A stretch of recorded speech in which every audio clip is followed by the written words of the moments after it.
important to acknowledge the Aboriginal people, that they were here first? And why do we need to acknowledge the country?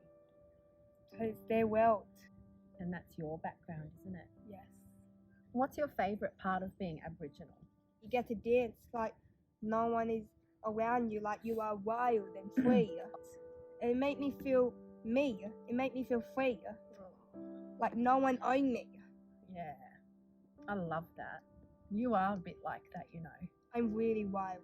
Can you tell us about your dogs? Lady. Is she a pet or is she something else to you? Something else. What? Her more like a friend to me. Like if I'm really upset and I can't calm myself down, all I have to do is hold Lady and then I'm fine. Sometimes I like to dress her up in my clothes. In your clothes? Yes, I do that. Like once Mum walked into the room and a lady was in my clothes, Mum was like, oh my goodness.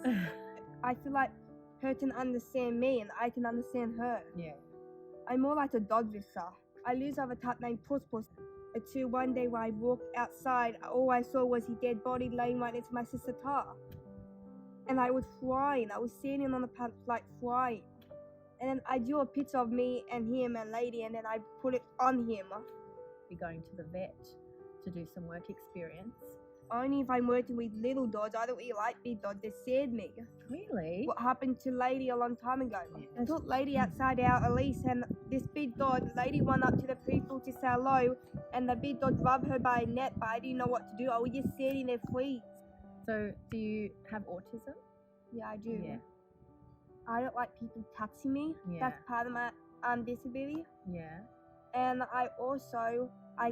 sometimes I think I have envy issues, like I can't afford them. And you have anger issues, yeah. And that's why Lady helps you. I also have something else what my mum have, but I don't really know what the name of that. Oh, so you fell with the pillow. And the blanket. Wow. Someone was watching over you that day. An angel. An angel was. All I saw was a white face. So maybe we With could... wings. I opened my eyes and then I closed them again. So you were jumping on the bed. Yes. And it was in a 2-story house. Yes. Yeah. And you fell through the fly screen? Yes. Thankfully, you're still here today. What would have happened if you didn't have that pillow? And I landed on a car and then I fell off the car. So you landed on the roof of the car with your pillow and blanket. Yes. And then you And then this rolled side, off. I broke this side of my neck. and then my brain stopped growing. And you were in the newspaper when it happened, weren't you? Sitting on my mum's lap. What would you like to do when you grow up in the future? I was thinking about being a famous singer just like Billy Eilish, but my brothers always said that won't happen. Oh, really? Why? Because I don't have a really good singing voice, but I do. I practice all the time. Well, you can always do dancing and singing. No one can ever stop you from doing that. What's your favourite song? I'm a bad guy. I'm a bad guy. Who sings that? Billy Eilish. My favourite part when her said "da" in a really sassy way. I sound like her when I say it. You are sassy. That's one thing. I was born that way. That is a good word to describe you. In a good way. Yeah. You're turning 18 in like 3 weeks.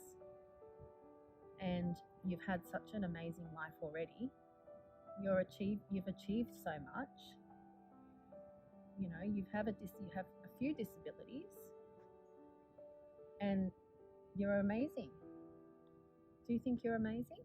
Not really. Why? Sometimes I wish I wasn't even born. Oh, Ruby.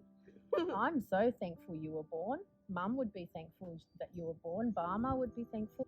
Well, I think you've achieved amazing things and you're not even 18 yet. And I think you're going to achieve more amazing things in the rest of your life. And we're so sad that you're leaving Cecil Hills High School this year. I'm not leaving. I wish you could stay. I am. I'm going to work in the science lab with Miss Ian. Oh, okay.